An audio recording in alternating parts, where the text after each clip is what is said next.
మేడిగడ్డను పరిశీలించేందుకు జస్టిస్ చంద్ర ఘోష్ బృందం అధికారులు చేరుకున్నారు. కాగా మేడిగడ్డ కుంగడానికి గల కారణాలు తెలుసుకున్నారు. ఎలా మొదలైంది, ఎక్కడ ఆగింది అనే విషయంపైన పరిశీలించారు. ఇరిగేషన్ అధికారులను పూర్తి వివరాలు అడిగి తెలుసుకున్నారు. అయితే కాళేశ్వరం ప్రాజెక్టు నిర్మాణ లోపాలపై రాష్ట్ర ప్రభుత్వం విచారణకు ఆదేశించింది. ఈ క్రమంలోనే ప్రాజెక్టును పరిశీలించేందుకు చేరుకున్నారు.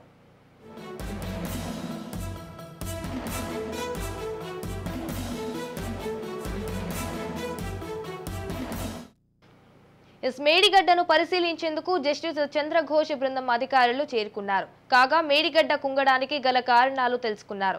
ఎలా మొదలైంది, ఎక్కడ ఆగింది అనే విషయంపైన పరిశీలించారు. ఇరిగేషన్ అధికారులను పూర్తి వివరాలు అడిగి తెలుసుకున్నారు. అయితే కాళేశ్వరం ప్రాజెక్టు నిర్మాణ లోపాలపై రాష్ట్ర ప్రభుత్వం విచారణకు ఆదేశించింది. ఈ క్రమంలోనే ప్రాజెక్టును పరిశీలించేందుకు చేరుకున్నారు.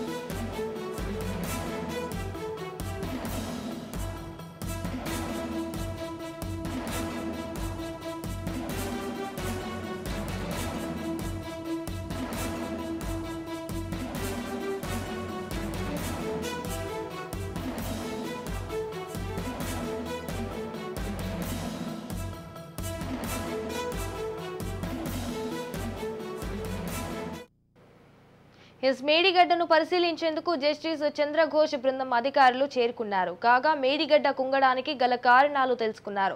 ఎలా మొదలైంది, ఎక్కడ ఆగింది అనే విషయంపైన పరిశీలించారు. ఇరిగేషన్ అధికారులను పూర్తి వివరాలు అడిగి తెలుసుకున్నారు. రైట్ గా దీనిపై మరింత సమాచారం మా ప్రతినిధి సతీష్ ఫోన్ ఇన్ ద్వారా అందిస్తారు.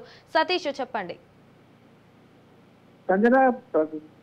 తెలంగాణ రాష్ట్ర ప్రభుత్వం నిర్మించినటువంటి కాళేశ్వరం ప్రాజెక్టులో ప్రధాన భాగమైనటువంటి మేడిగడ్డ ప్రాజెక్టును పరిశీలించేందుకోసం జ్యుడిషియల్ కమిషన్ వేసినటువంటి రాష్ట్ర ప్రభుత్వం వేసినటువంటి జ్యుడిషియల్ కమిషన్ లో భాగంగా మేడిగడ్డ బ్యారేజ్ కమిషన్ బృందం పరిశీలించింది. దీనికి సంబంధించి జస్టిస్ చంద్ర ఘోష్ ఆధ్వర్యంలో వచ్చినటువంటి బృందం ఆ మేడిగడ్డ ప్రాజెక్టుకు చేరుకొని అక్కడ ఉన్నటువంటి పరిస్థితులను పరిశీలించారు. కుంగినటువంటి ప్రదేశాన్ని పరిశీలించి ఎలా కుంగింది, దానికి కుంగుబాటు గల కారణాలు ఏంటి అనేటువంటి అంశాలపైన పూర్తి స్థాయిలో అధికారులతో మాట్లాడారు. దాంతో పాటుగా ఇరిగేషన్ అధికారులను వివరాలు అడిగి తెలుసుకొని పూర్తి స్థాయిలో ప్రాజెక్టు నిర్మాణానికి సంబంధించినటువంటి అంశాలు, దాని డిజైనింగ్ సంబంధించినటువంటి అంశాలను కూడా పూర్తి స్థాయిలో అడిగి తెలుసుకున్నటువంటి పరిస్థితి ఉంది.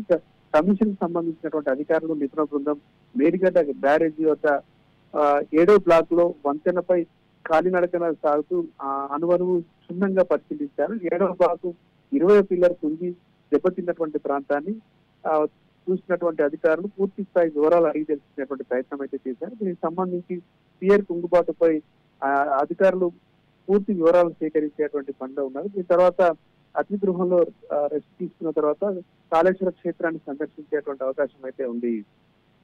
Right, thank you for the updates Satish.